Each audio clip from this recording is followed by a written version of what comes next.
नमस्कार दोस्तों, मैं पुखराज शर्मा आप सबका स्वागत करता हूं। दोस्तों, आज Indian constitution and political system के एक बहुत बड़े टॉपिक के बारे में चर्चा करेंगे जिसका नाम है प्रेसिडेंट। जी हां, भारतीय संविधान एवं राज्य व्यवस्था में राष्ट्रपति के प्रश्नों का संग्रह का भाग 1 आज हम विस्तृत में चर्चा करेंगे। संघ एवं राज्य सिविल सेवा परीक्षाओं में ये काफ़ी इम्पोर्टेंट है, यानी यूपीएससी के लेवल के प्रश्न है। इसको आप ध्यान से देखिएगा और इनके आंसर देने की जो है वह अभ्यास कीजिएगा। चलते हैं प्रश्न नंबर 1 की तरफ। और प्रश्न नंबर 1 क्या कहता है? भारत के राष्ट्रपति के निर्वाचन के संदर्भ में निम्नलिखित कथनों पर विचार कीजिए। प्रत्येक एमएलए के वोट का मूल्य अलग अलग राज्य में अलग अलग होता है। नंबर 2, लोकसभा के सदस्यों के वोट का मूल्य राज्यसभा के सदस्यों के वोट के मूल्य से अधिक होता है। और आपके विकल्प है दोस्तों, उपयुक्त कथनों में से कौन सा सही है इसके बारे में बताना। ए केवल 1, ब केवल 2, सी केवल 1 और 2 दोनों, और डी नाइदर 1 और नाइदर 2। यानी मैं इसको इंग्लिश में बोलूँ तो बोल सकता हूँ, with reference to the election of the president of India consider the following statement. Number 1, the value of the vote of each MLA varies from state to state. Number 2, the value of the vote of MP of the Lok Sabha is more than the value of the vote of MP of the Rajya Sabha. And which of the following statement given above is are correct? Number 1, first only, and B, 2 only, C, both 1 and 2, and D, neither 1 or nor 2। तो इसका सही answer होता है ए, यानी केवल ए। यानी संविधान में प्रावधान है कि राष्ट्रपति के निर्वाचन में विभिन्न राज्यों का प्रतिनिधित्व समान रूप से होता है, साथ ही राज्यों तथा संघ के मध्य भी समानता हो इससे, और इसे प्राप्त करने के लिए राज्य विधानसभाओं तथा संसद के प्रत्येक सदस्य के मतों की संख्या एक फार्मूले के द्वारा निर्धारित की जाती है, जिसमें प्रत्येक एमएलए के वोट का मूल्य अलग अलग राज्य से अलग अलग लिया जाता है। चलते हैं दोस्तों अगले प्रश्न की तरफ। भारत में राष्ट्रपति के चुनाव में राज्य की विधानसभा के प्रत्येक निर्वाचित सदस्य के वोटों की संख्या उस राज्य की जनसंख्या को विधानसभा के कुल निर्वाचित सदस्य संख्या द्वारा विभाजित कर प्राप्त भागफल के 1000 के गुणकों के बराबर होती है। वर्तमान स्थिति यानी 2020 में जनसंख्या से तात्पर्य किस वर्ष की जनगणना द्वारा यथा अभिनिश्चित जनसंख्या से है। यानी in the president election in India every elected member of the legislative assembly of a state shall have as many vote as there are multiple of 1000 in the quotations obtained by the number of elected member of the assembly. As at present 2020 the expression population here means the population as ascertained by the your option is number A 1991 census, number B 1981 2011 census, number C the census is 1971, and number D the census of 2001, and your right answer is census is 1971। यानी 1971 की जनगणना को आधार मानकर यह अभिनिश्चित जनसंख्या जो है वो 1971 की जनगणना है, जिसको आज भी आधार माना जाता है। दोस्तों, जो भारत में राष्ट्रपति का जो चुनाव होता है उसमें परिसीमन आयोग गठित किया जाता है हर 10 वर्ष की जनसंख्या के बाद।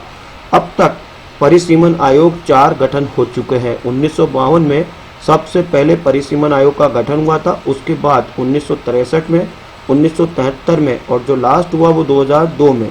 और उसके पश्चात जो 2002 में ये निर्णय लिया गया कि अब जो परिसीमन लिया जाएगा उसमें अभिनिश्चित जनसंख्या 1971 ही ली जाएगी, और अब जो नया परिसीमन होगा वो 2026 तक के लिए रोक दिया गया है, यानी 2026 के बाद परिसीमन लिया जाएगा। चलते हैं दोस्तों प्रश्न नंबर 3 की तरफ। और प्रश्न नंबर 3 क्या कहता है उसको ध्यान से देखिएगा। निम्नलिखित में से कौन सा भारत के राष्ट्रपति के निर्वाचकगण का तो भाग है परंतु उसके महाभियोग अधिकरण का भाग नहीं है। और आपके विकल्प है लोकसभा, राज्यसभा, राज्यों की विधान परिषदें और राज्यों की विधान सभाएं। यानी इसको इंग्लिश में ट्रांसलेट करूं तो विच of the following is part of the electoral college for the election of the president of India but does not form part of form for his impeachment. और आपके विकल्प जो इसमें दे रखे हैं वो है Lok Sabha, Rajya Sabha, state legislative council, state legislative assembly. और इसका सही आंसर होता है स्टेट लेजिस्लेटिव असेंबली, यानी राज्यों की विधान सभाएं। राज्यों की विधानसभाएं राष्ट्रपति के निर्वाचकगण का तो भाग होती है परंतु उसके ऊपर महाभियोग जब चलता है तो उसका भाग नहीं होती है। अनुच्छेद 61 के तहत यानी आर्टिकल 61 के तहत राष्ट्रपति के महाभियोग प्रक्रिया में केवल लोकसभा और राज्यसभा, जिसे हम अपर हाउस और लोअर हाउस कहते हैं, इनके ही सदस्य भाग लेते हैं। और अनुच्छेद 54 यानी आर्टिकल 54 के अनुसार जो राष्ट्रपति का निर्वाचन होता है वो ऐसे निर्वाचक मंडल द्वारा किया जाएगा जिसमें संसद, और संसद का मतलब होता है राष्ट्रपति, लोकसभा और राज्यसभा, तथा राज्य विधानमंडल के निर्वाचित सदस्य शामिल होंगे। यानी राष्ट्रपति के निर्वाचक मंडल में संसद के मनोनीत सदस्य, राज्य विधानमंडलों के मनोनीत सदस्य तथा राज्य विधान परिषदों के सदस्य, जिसको हम निर्वाचित भी कह सकते हैं और मनोनीत कह सकते हैं, दोनों शामिल नहीं किए जाते हैं। अनुच्छेद 61 के तहत राष्ट्रपति पर महाभियोग लगाया जाता है और राष्ट्रपति के विरुद्ध महाभियोग लगाने का संकल्प संसद के किसी भी सदन में पेश किया जा सकता है, लेकिन जिस सदन में महाभियोग का संकल्प पेश किया जाता है उसके 1/4 सदस्यों द्वारा हस्ताक्षरित आरोप पत्र राष्ट्रपति को 14 दिन के पूर्व दिया जाना आवश्यक है और महाभियोग प्रक्रिया में केवल संसद भाग लेती है, राज्य विधानमंडल नहीं लेती है। तो इसका सही विकल्प होता है राज्यों की विधान सभाएं। अगला प्रश्न कहता है राष्ट्रपति के निर्वाचन में राज्य का मुख्यमंत्री मतदान करने के लिए पात्र नहीं होता है, क्योंकि ए, वह स्वयं प्रत्याशी होता है, बी, उसे राज्य विधानमंडल के निचले सदन में अपना बहुमत सिद्ध करना शेष होता है, सी, वह राज्य विधानमंडल में उच्च सदन का सदस्य हो, डी, यदि वह काम चलाऊ रूप से नियुक्त मुख्यमंत्री हो। तो इसके विकल्प को हम इंग्लिश में ट्रांसलेट करते हैं। The chief minister of a state in India is not eligible to vote of the presidential election if number a, he himself is a candidate, number B, he is yet to prove the majority on the floor of the lower house of the state legislative, and number C, he is a member of the upper house of the state legislature, and number D, he is a, we can say, caretaker chief minister। तो इसका सही answer होता है C, he is a member of the upper house of the state legislature, यानी वह राज्य विधानमंडल में उच्च सदन का सदस्य हो। यानी इसका विकल्प सी बिल्कुल सत्य है। भारतीय संविधान का जो एक अनुच्छेद है जिसको हम 54 कहते हैं उसमें स्पष्ट है कि राज्य विधानमंडल के उच्च सदन अर्थात विधान परिषद के सदस्य का उल्लेख निर्वाचक मंडल में नहीं है। राष्ट्रपति के निर्वाचन में जो भाग लेते हैं वो होते हैं संसद के दोनों सदनों के निर्वाचित सदस्य, राज्य विधानसभा निम्न सदन जिसे बोलते हैं के निर्वाचित सदस्य, और केंद्र शासित प्रदेश, और उसमें से भी स्पेशल दिल्ली और पुडुचेरी, ध्यान से सुनिएगा, केवल दिल्ली और पुडुचेरी की विधानसभाओं के निर्वाचित सदस्य भाग लेते हैं। अतः विकल्प सही जो होगा वो सी होगा। यानी हम ये कह सकते हैं वह राज्य विधानमंडल में उच्च सदन का सदस्य हो। चलते हैं अगले प्रश्न की तरफ और अगला प्रश्न कहता है निम्न में से किस विषय पर राष्ट्रपति के लिए मंत्रिपरिषद से सलाह लेना आवश्यक नहीं है। और आपके विकल्प है राजदूतों की नियुक्ति, विधेयकों पर स्वीकृति देना, राज्यपाल द्वारा प्रक्षित विधेयकों पर स्वीकृति देना और लोकसभा भंग करना। यानी मैं इसको इंग्लिश में ट्रांसलेट करूं तो on a which matter it is not essential to take advice from council of ministry for president. और इसके विकल्प होते हैं A, appointment of ambassador, B, to assent on bills, C, to assent on bill refer from governor, and D, to dissolve Lok Sabha, यानी लोकसभा को भंग करना। तो इसका सही आंसर होता है आपका बी, यानी विधेयकों पर स्वीकृति देना, टू असेंट ऑन बिल्स। अब यहाँ आपको ये जानना जरूरी है कि विधेयक पर स्वीकृति देने के लिए राष्ट्रपति को मंत्रिपरिषद की सलाह लेना आवश्यक नहीं है और राजदूतों की नियुक्ति, राज्यपाल द्वारा प्रेक्षित विधेयकों पर स्वीकृति और लोकसभा भंग करना, संविधान संशोधन विधेयक पर स्वीकृति देने आदि हेतु विधेयकों पर स्वीकृति देने हेतु मंत्रिपरिषद से सलाह लेने का कोई प्रावधान नहीं है। हालांकि राष्ट्रपति विधेयक को पुनर्विचार हेतु वापस कर सकता है।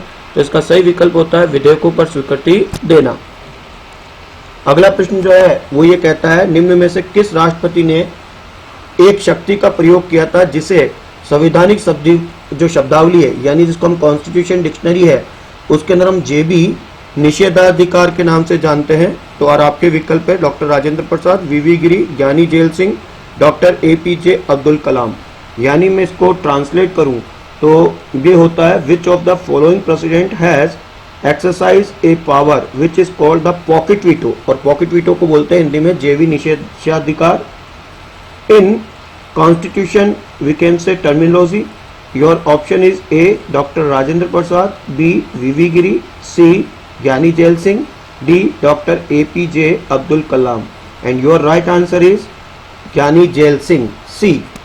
यानी ज्ञानी जेल सिंह यानी राष्ट्रपति जो ज्ञानी जेल सिंह थे उन्होंने 1986 में यानी 1986 में भारतीय डाक संशोधन अधिनियम के संदर्भ में पॉकेट वीटो का प्रयोग किया था।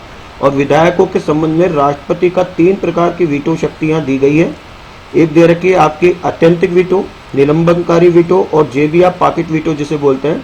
और राष्ट्रपति जो जेबी पॉकेट वीटो होता है इसका प्रयोग इस आधार पर करता है कि संविधान उसके समक्ष आए किसी विधेयक पर निर्णय देने की कोई समय सीमा निर्धारित नहीं करता। इस वीटो के तहत राष्ट्रपति विधेयक पर कोई निर्णय नहीं देता है। तो ज्ञानी जेल सिंह ने 1986 में जो भारतीय डाक संशोधन अधिनियम है उसके तहत जेबी निषेधाधिकार का प्रयोग किया था। चलते हैं अगले प्रश्न की तरफ। राष्ट्रपति के निर्वाचन मंडल के सदस्य कौन कौन होते हैं आपको ये बताना है। आपके विकल्प है 1 संसद के दोनों सदनों के निर्वाचित सदस्य, 2 राज्य विधानमंडलों के दोनों सदनों के निर्वाचित सदस्य, 3 सभी विधानसभाओं के निर्वाचित सदस्य और 4 दिल्ली और पांडिचेरी विधानसभाओं के निर्वाचित सदस्य। और आपके विकल्प नीचे दे रखे हैं ABCD। ए में दे रखा 1 2 3, बी में दे रखा 1 and 3, सी में दे रखा 1 2 4 और डी में दे रखा 1 3 and 4। यानी मैं इसको इंग्लिश में ट्रांसलेट करूं तो the member of the president electoral college are number 1 elected member of the both house of the parliament, number 2 elected member of the both the house of the state legislature and elected member of all assembly, and number 4 the elected member of the Delhi and Puducherry assembly, and the select the correct answer from the code given below. Number A 1 2 1 and 2 and 3, and number B is 1 and 3, number C is 1 2 4 and number D is 1 3 4, and your right answer is D, that is 1 and 3 and 4, that means 1 3 4 is the right answer। तो 1 3 4 बिल्कुल सत्य है और 2 जो दे रखा है राज्य विधान मंडलों के दोनों सदस्यों के निर्वाचित सदस्य ये गलत है और बाकी बिल्कुल सत्य है। चलते हैं अगले प्रश्न की तरफ। भारत में राष्ट्रपति का चुनाव कैसे किया जाता है, यानी प्रत्यक्ष निर्वाचन के द्वारा या एकल संक्रमणीय मत प्रणाली के द्वारा या आनुपातिक मत प्रणाली के द्वारा या खुला बैलेट प्रणाली के द्वारा। यानी मैं इसको इंग्लिश में ट्रांसलेट करूं, the election of president in India is made through number a direct election, number b single transferable voting system, and number c the proportional vote system, and number d the open ballot system. Is the right answer is number b, that means the एकल संक्रमणीय मत प्रणाली के द्वारा। यानी एकल संक्रमणीय मत प्रणाली के द्वारा हमारे यहाँ पर राष्ट्रपति का चुनाव किया जाता है। चलते हैं अगले प्रश्न की तरफ और अगला प्रश्न कहता है भारतीय संविधान के 70वें संशोधन द्वारा भारत के राष्ट्रपति के चुनाव में जिन 2 केंद्र शासित प्रदेशों को भाग लेने का अधिकार दिया जाता है वह कौन कौन से हैं। नंबर 1 दिल्ली तथा चंडीगढ़, नंबर 2 दिल्ली तथा पुडुचेरी, नंबर 3 दिल्ली तथा लक्षद्वीप, नंबर 4 पुडुचेरी तथा चंडीगढ़। यानी मैं इसको इंग्लिश में ट्रांसलेट करूं, the 2 union territory which have been given the right to participate in the election of the President of India by the 17th Amendment of the Indian Constitution, they are Delhi and Chandigarh, Delhi and Puducherry, Delhi and Lakshadweep, and Puducherry and Chandigarh. And your right answer is Delhi and Puducherry, the second। तो second इसका बिल्कुल विकल्प सही है। 70वें संशोधन के द्वारा जो राष्ट्रपति के चुनाव होते हैं उसमें 2 केंद्र शासित प्रदेशों को भाग लेने का अधिकार दिया गया है और वह है दिल्ली तथा पुडुचेरी। चलते हैं अगले प्रश्न की तरफ और अगला प्रश्न कहता है राष्ट्रपति का चुनाव निम्न में से किसके द्वारा संचालित किया जाता है। और आपके विकल्प है लोकसभा के स्पीकर के द्वारा, प्रधानमंत्री के कार्यालय के द्वारा जिसको हम PMO कह सकते हैं, संसदीय कार्य के मंत्री के द्वारा या भारत के निर्वाचन आयोग के द्वारा। यानी मैं इसको इंग्लिश में ट्रांसलेट करूं तो election to the office of the president is conducted by number A the speaker of the Lok Sabha, number B the prime minister office that is called the PMO, and the minister of parliament affairs, and number D the election commission of India। your right answer is the election commission of India। यानी अनुच्छेद यानी article 324 के खंड 1 यानी article 324 के खंड 1 के अनुसार संसद और प्रत्येक राज्य के विधानमंडल के लिए कराए जाने वाले सभी निर्वाचन के लिए तथा राष्ट्रपति और उपराष्ट्रपति के पदों के लिए निर्वाचक नामावली तैयार कराने का और उन सभी निर्वाचन के संचालन का अधीक्षण, निर्देशन और नियंत्रण निर्वाचन आयोग में निहित होगा। यानी जो आर्टिकल 324 है, जिसके अंदर डिस्क्रिप्शन है the election commission of India, जिसको हम ईसीआई कहते हैं दोस्तों। ईसीआई ही कंडक्ट कराता है सभी प्रकार के चुनाव। और ECI election commission of India के बारे में बता दूं, जिसका हेडक्वार्टर न्यू दिल्ली के अंदर है और जिसके अंदर अभी भारत के जो इलेक्शन कमीशन ऑफ इंडिया है वो है मिस्टर सुनील जी, यानी मिस्टर सुनील जी जो है वो इलेक्शन कमीशन ऑफ इंडिया के हेड है और ये कंडक्ट कराते हैं सभी प्रकार के चुनाव। तो चलते हैं दोस्तों, भारत के निर्वाचन आयोग के द्वारा राष्ट्रपति का चुनाव कराया जाता है और ये राष्ट्रपति के जो 10 प्रश्न मैंने आपसे यूपीएससी लेवल के पूछे हैं वो आपको काफी मजेदार लगे होंगे और इंटरेस्टिंग लगे होंगे। अगली बार इससे आगे और राष्ट्रपति के कुछ यूपीएससी में पूछे गए प्रश्नों को डिटेल के साथ में चर्चा करेंगे। जब तक के लिए पुखराज शर्मा को इजाजत दीजिए। जय हिंद, जय भारत।